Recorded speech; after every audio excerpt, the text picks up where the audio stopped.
আমার বন্ধু আমার জন্য কাশ্মীর থেকে আপেল পাঠিয়েছে, আর সেগুলা সুন্দর করে স্টোর করাতে ব্যস্ত আমার ওয়াইফ। আর আমি সাথে সাথে হেল্প করছি, পেপারগুলো ঠিক মতো করে সাইজ করে দিচ্ছি, আর ও সুন্দর করে প্যাকিং করছে। এগুলো আমরা ফ্রিজে রাখবো, ফ্রিজে রেখে লং টাইম এগুলো আপনারাও ফ্রিজে রাখতে পারেন। এরকম করে রাখলে আপনাদের আপেলগুলো অনেকদিন ভালো থাকবে। হ্যাঁ, খুব সুন্দর। এই দেখেন কি সুন্দর করে রাখছে। এর যত্ন করে সুন্দর করে রাখতে হবে, পেপার দিয়ে মুড়িয়ে মুড়িয়ে সুন্দর করে, যা টাচ না হয়।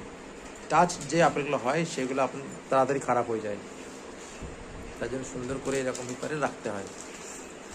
হ্যাঁ, এই তো দেখেন প্যাকিংটা দেখেন জাস্ট কত সুন্দর করে প্যাক করছে ও। দারুণ দারুণ, কি সুন্দর প্যাকিং। দেখেন কীভাবে রাখা হচ্ছে, দেখেন। হ্যাঁ, এরকম প্যাক করে, এই দেখুন খুব সুন্দর।